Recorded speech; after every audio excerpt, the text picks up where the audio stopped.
Hey everybody, welcome to the channel.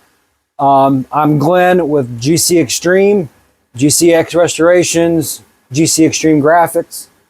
We're going to discuss some 3D printing stuff today. I have two printers here that I have running. I have an older printer that I started with, which is a Ender KE. Started with that last year. It's a single color bed slinger. It's roughly $265, 300 bucks. It's a good entry level 3D printer, but it's slow, very limited. But it gets you into the door and allows you to start learning the slicing software and the basics in and outs of 3D printing until you're ready to move up to a larger multicolor Core XY printer, which are these. Now, of course, on the KE, it's a bed slinger because the bed moves in and out. On these, the bed just goes up and down, and the print head moves in and out. So these are much faster, and these have options for multicolor printing. So basically, it pulls from these units and pulls the filament to the head and prints, and then it will retract and pull the next color. So you can get multicolor prints.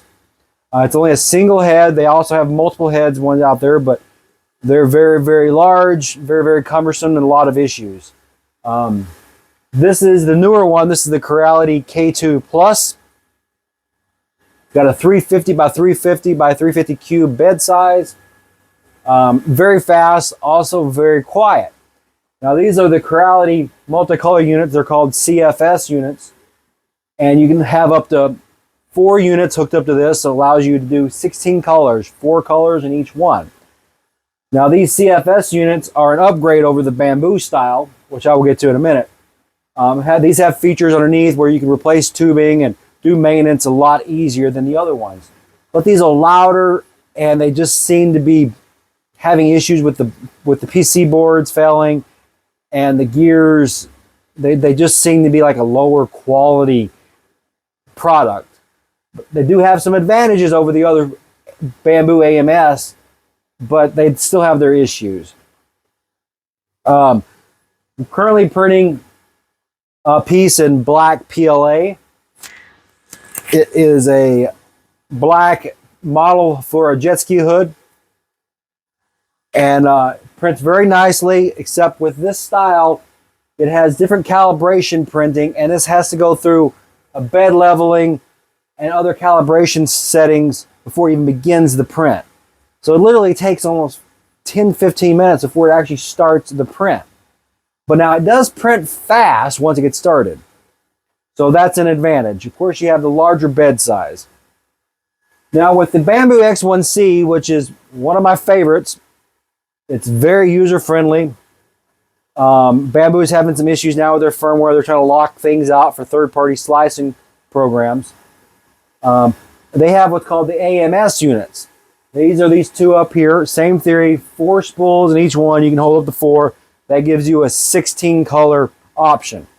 Now, even if you don't ever print that many colors, let's say you're doing a big item, you could have all black filament in here, and that way it'll automatically load up when it runs out. It'll automatically load up and switch to the other one. So even if you're running all black, a big black piece, and you need to swap, it's going to do that automatically. The CFS units do that as well. So even if you're not printing in multicolors, it's a great feature to have if you need to swap spools, so you don't have to. It'll do that automatically. Now with the AMSs, you basically have to gut them, take them apart, all the stuff inside, to do any maintenance on them. It takes a lot longer. That's the drawback about it. There's a mod where you do the Python mod, and that's these down here. You gut that, and you print extra parts, and you have large gear driven that sits on the spool. So with these, you just drop the spool in there, feed in the filament. With the Python units, you have to put them on a holder, tighten it down. It's got a big gear, and then it sits in there, so they're gear driven. The spool is more gravity driven. The gear driven ones are way more reliable. You're going to have less jams and stuff and less issues with it. but they take up more space. As you can see, I've got 2 of the Python units down here.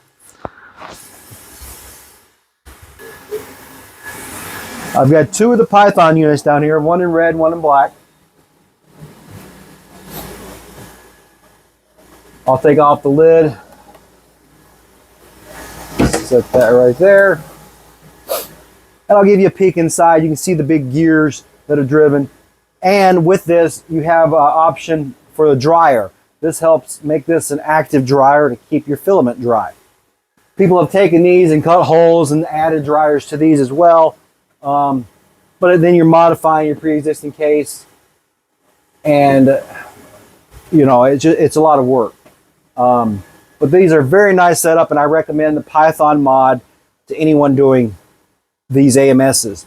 So I strictly do. This one's got PTG in it. This one's got PLA.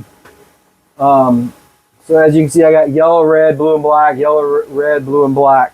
Those are my primary colors. I got these up here with some secondary colors in it. But these are my primary 2 that I like to use out of. But I'll give you a close-up look of those. So you can see they're on a spool holder, and you have these large gears. So everything is gear driven in here. Very nice. You got different settings on this poly dryer. One is for PLA, or different heat settings. I normally keep it at middle setting. But here we are printing bottom jet ski hull. It shows it yellow, but we're printing it in black. So it will basically be this hull when all done. Not the engine, but the hull itself. That engine just snaps inside. So, and yes, I've got Creality stickers on my Bambu. Now the Bambu X1C is one of their top machines. It's got a hardened steel tip, nozzle tip. It's got a better camera and a few other features. So if you're running a stronger material that requires more heat, like ASA or ABS, this is the one to get. And then you can vent out your fumes. The version down from this is going to be the P1S, which is black. It's got a smaller screen, very limited. But if you're running it from your computer or the app on the phone, then you're not going to be using the big screen anyway. So, and that printer, the P1S, has a little less features. It's also about half the price. So, if you're looking to get a good printer, you can get the P1S, be a good starter, and you can get the AMSs to go with it. But if you want the extra features with better camera and the LiDAR is the laser that detects stuff like the AI and stuff, get the X1C. It's about $1,500 versus the P1S, which is about $800. But I know a lot of people just buy, instead of buying one X1C, they buy 2 P1Ss. You run into a lot of issues with 3D printing is you spend a lot of time on your computer designing, and then you're printing. So while one is printing, you're limited. So then it's like, oh crap, now I need to be printing 2 parts. Then you want 3, and then you want 4. Then before you know it, you've got 4 or 5 or even more 3D printers, because you're always printing parts, and they take. This one's going to take about 5 hours to print. This piece I'm printing out is going to take about an hour to print. So you always want more and more printers to keep producing parts. But I'm very happy with both of these printers. The X1C has had issues with when it changes colors, it has to purge out some of the old color, and that's when you get the poop. It's called the remaining filament that's pooped out, and it goes into a spot in the back and it's supposed to be shoot out the back into a container. But sometimes it doesn't do that. It sticks or it gets thrown out onto the bed, and then it can mess up your print. I haven't had that issue with the waste being thrown onto the bed with the K2, but I've had other issues with the K2. It had some loose bolts in the rail, which was causing some issues. I had to retighten and recalibrate.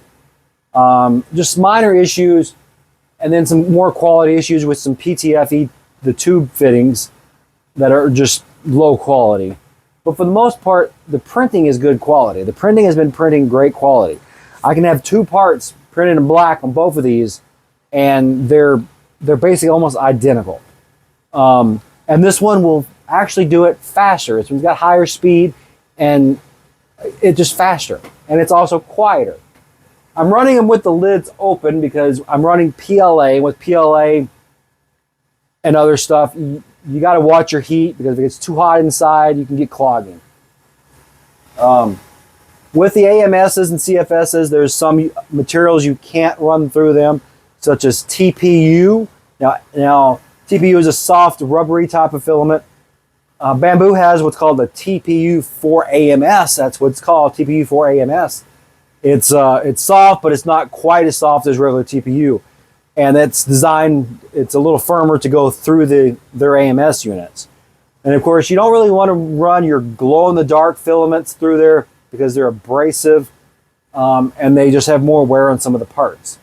But for your basic PETG, PLA, ABS, ASA, you can run through there no problem. I've only been printing for just over a year. I've learned a lot. I'm currently I've used Orca Slicer, Prusa Slicer. I love Orca Slicer. And because Bambu's having issues now, I'm using Bambu Studio, which they're kind of locking out Orca Slicer, third-party slicers. So you got to use their slicer now. There's workarounds, but it's a big debate. I don't want to go into that. And for the Creality print, because the Creality K2, because it's pretty new, the Orca Slicer hasn't gotten up to date with their CFS units. So you can use Orca Slicer for single color prints and send to it, but you can't use it for the multicolor prints yet. So I'm currently using Creality Print, and I'm just not happy with Creality Print. It's buggy, it's slow, it seems to crash a lot, and it's not my computer, it's the software. It just seems almost every 5 or 6 days there's a newer version out and they fix issues, and then there's other issues. So it works, but it's very troublesome. I would love to stick with just Orca for both of these, if possible. I do a lot of printing for jetski, Sea-Doo stuff. Done a lot of printing stuff for my wife and daughter and gifts and stuff. It's a good hobby to get into. It can be expensive like most, because I also do vinyl cutting and some t-shirts, dye sublimation for printing on mugs and stuff like that. It keeps me busy. Extra income, extra just hobbies or side job, however you want to put it. My YouTube channel for my Sea-Doo stuff has now been monetized. I'm at step 1, where I can get subscribers to join and pay a monthly fee, and then get extra access to extra content.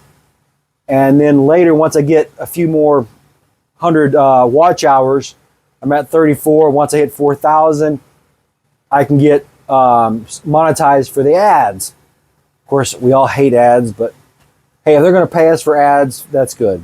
So, been doing this channel for almost 5 years now, with just my phone, some GoPros on this jet skis, and I'm excited to jump into 3D printing. Of course, my channel is going to focus still on Sea-Doo related stuff, hence the XP riders.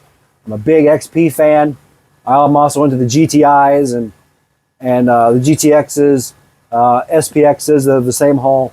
So if you're a jet ski fan, into those old 90s two-strokes, you're going to want to stay tuned to this channel. And if you're a 3D printer fan also, and you're into that stuff, stay tuned, because I want to have some cool models of jet skis, some other tools and parts, and I will keep you updated on new projects.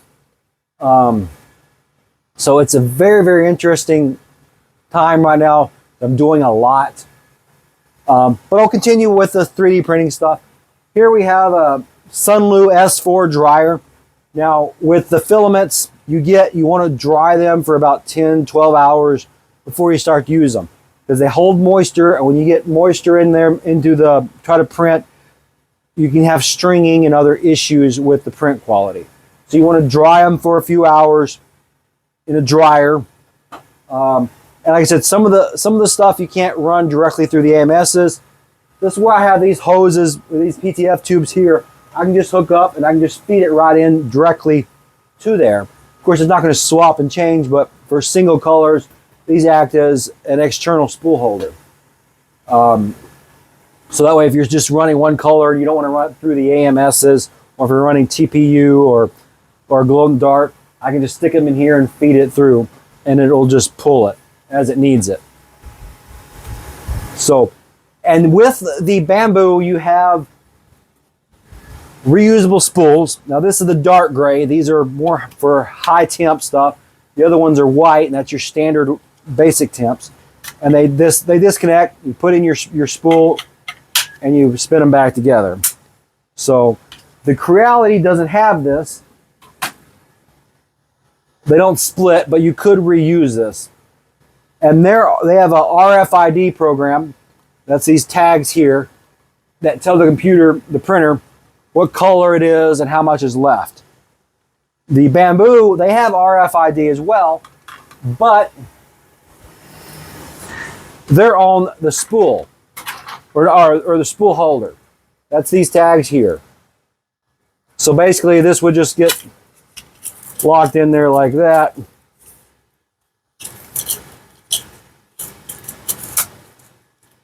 And the tag just sticks up like that and you lock it. So it reads it. So very smart on their case. Either way, you can reuse those tags. There's some RFID reader options. The Creality has theirs locked where you can't really reuse it, but you can disable it. Or Bambu has it that way. Creality has it where you could reprogram it, reuse it, but now they've locked that out. Hopefully they undo that.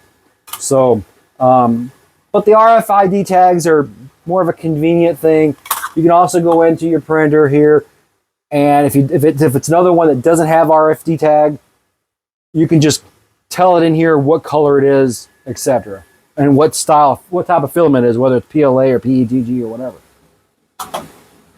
For the most part, the X1C has been pretty maintenance free. Haven't had many issues with it. I do get some issues with feed and retract, with it pulling and pushing, not getting into the head right. So it'll give me an error and it'll stop saying it couldn't feed it or couldn't retract it. So that can be very annoying. I've had the same issue with this one. The filament cutter will cut the filament, and then the CFS just doesn't have enough juice to pull it back. But once I unhook the tube and give it a little tug with my hand, then it will do it. So it's just like it's lacking that little bit of power. So that's the issue with that. With this one, it just seems like it's getting caught in the fittings, and it's just crashing and not coming all the way through. They're both great machines. They got their flaws, the pros and cons. If I could go back, I'd probably get two of the Creality K2s, just for the size. It does a lot bigger. You got 350 by 350 here. You got 256 by 256 here. So the size is a big advantage. You can do more with it. But with ease of use, the Bambu X1 is it's more user-friendly for novices, I would say. So if you don't mind having a little more issues and trading that off for the big bed size, get the Creality K2 Plus. Especially if you have big stuff you want to print, get the Creality K2 Plus. They've had shipping issues with some broken feet. Creality's been really good at sending people new feet. Some of the boards, the little PC boards, have failed on the CFSs. Contact Creality, and remember, within 10 days, you'll have another one in the mail. Very easy to swap out. So they both have their advantages and disadvantages. Right now, I think my biggest advantages or disadvantage with both of them has been connectivity. Both of them have dedicated IP addresses on my network. Sometimes this one, the camera won't show up on the app or there. And then sometimes it'll say it's offline. Then I have to reboot it for it to get to show up online. So like it doesn't want to stay connected. This one's always connected. I haven't had any issues with this one failing, but lately the camera on the app hasn't been showing up. I get a timeout issue. So if I'm upstairs or even if I'm gone to town and it's printing, I can't go on the app and I can't see the actual camera working. I can see the progress update, so I was like, okay, so it's progressing, it's running. But I can't see the camera to actually see if it's running properly and or has any errors where it's getting me a spaghetti error and it's got a mess in there or not. But I don't have that happen a lot. I've only had it happen maybe once or twice where I've had some issues. And most of those were my fault. Now the X1C uses memory card, micro SD memory card inside the here. The K2 uses a USB flash stick in here.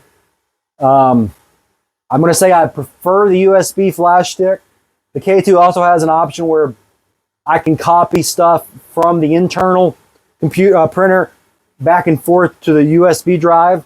So I can click copy to USB or copy to the printer and it'll stay on either one. With this one, I don't have that option. So if I send it over my computer to the X1C, it stays in the internal in the printer. I can't then go in here and tell it to put it on the memory stick or the memory card. So I have to take out the memory card, bring it to my computer, and put it on the memory card, and then bring the memory card back over here. Very inconvenient. I love the USB on that K2 and that option, that feature it has. So very, very, very, very convenient. I'm working on putting in a chamber heater, a little mini heater into the X1C. The K2 has a built-in heater, so it will help keep the enclosure warm at a certain temperature. The X1C doesn't have that, and if you want to print materials like ASA or ABS or PC, whatever, that you need a higher temperature and you need the enclosure to be hotter, then you're going to want to install that. Install a heater and help keep it maintain a certain heat, a temperature. But yeah, I keep pretty busy running them constantly as much as I can. They're much quieter if you shut the glass. Most of the time I have them open for when I'm printing so I can avoid clogs. Because I'm not printing any high temp ABS or ASA where I need to keep the inside temperature at a certain heat. So the quality again is pretty much the same as far as print quality. Now as far as machine quality, part quality, they're both made in China. But even both being made in China, I just think the X1C has more high quality parts. It just seems like Creality used cheaper parts.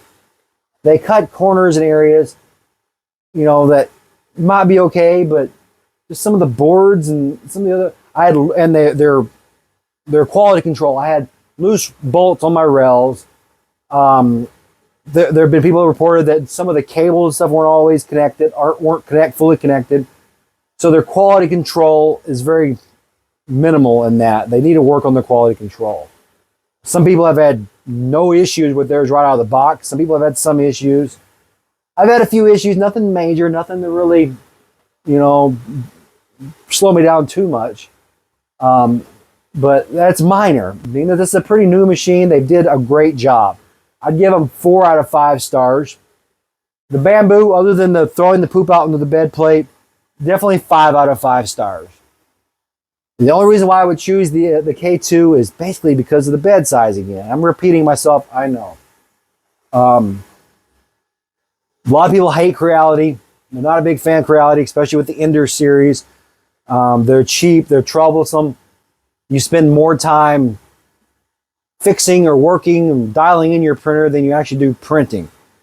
And I think with this K2 series, they've actually, for the most part, have changed that. They've upped their ability and they're right out of the box printing.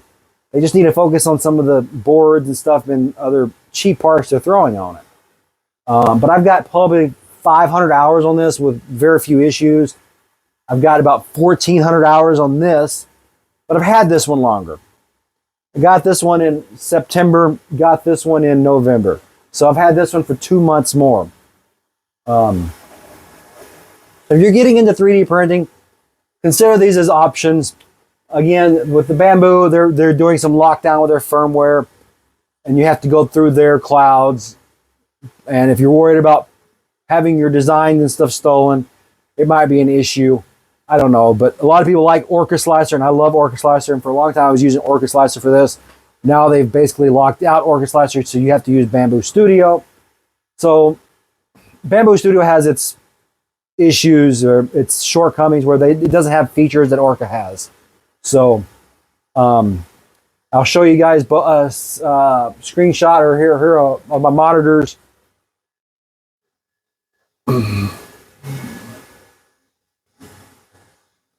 So here we have Bambu Studio, and you can see the hole I'm printing. And here we have Creality Print. I do prefer the Bambu Studio layout and whatnot. I can move around. I can right click and move this around. With this one, I can't do that. It just wants to flip. I can't move the bed plate around. I have to zoom in and zoom out like this. I don't know why this one doesn't have it. So it's just kind of a hindersome thing. But most of the settings are similar. I think Orca Slicer, which is very similar to this display, has a few other features that Bambu Studio doesn't. With the Bambu Studio, you click Home here. You can go to Online Models, and it'll show you stuff here. Creality Print has very similar thing with online models. So you can instantly download these into your slicer, slice them, and be printing them in a few minutes. So you got dragons, you got tools, T-Rexes, phone stands. So a lot of stuff you can just download, slice, and print. And if you're newbie to printing, your slicer takes your object and it slices it into layers. So here you can see all the different layers. So it's going to print layer by layer. So we have our time, 4 hours, 48 minutes. We have our material, we select Bambu PLA, and these are your supports right here to hold up things that you can't, because you can't print in mid-air. So like these, if I can get it, be printing in mid-air. There we go. Yeah, so these will be printing in mid-air. So you need supports. So the supports will hold them like that. They hold the stuff that will be printing in midair. Supports are very, very necessity in some things you need. How you lay it down. So, hope you guys have enjoyed this little walkthrough of 3D printing and stuff from my channel. Look forward to a few videos here and there of some projects, and come spring I'll have more how-tos for jet ski Sea-Doos. I've got 96 GTI I'm restoring. Also have a 99 SPX I'm going to put a motor in, and a few other projects. I've got some customers that are going to bring me their skis to rebuild the carbs and stuff like that. So we'll have a lot of projects lined up for this summer. Starting this spring, and we'll get some action videos if it's out in the lake, and then I'll test out some of these things I'm making for the skis, some tools, and some products and other stuff. So stay tuned for that. Hope you guys have really enjoyed this little walkthrough, and I look forward to seeing you in the next video. And hope you guys have had a good winter, and can't wait for spring. Peace out. Welcome to the GC Extreme YouTube channel, where we are dedicated to fixing, restoring, and riding the old 90s two-stroke Sea-Doo jet skis. From the classic family Sea-Doo GTI to the most famous sports ski ever, the Sea-Doo XP. If you have one of these older two-stroke jet skis, then this is the channel for you. Also, check out our Facebook page, Sea-Doo XP Riders. GC Extreme has a collection of how-to instructional videos, product review videos, restoration project videos, and action riding videos. All this and more to help you fix your Sea-Doo jet ski and get you motivated to get out and ride. GC Extreme also provides 3D printing products and services, from 3D printed parts, tools, and accessories for your watercraft. Check out our website at www.gcextreme.com for more products, services, and jet skis for sale. Don't forget to hit that like button and subscribe to follow us as we bring these old classic jet skis back to life.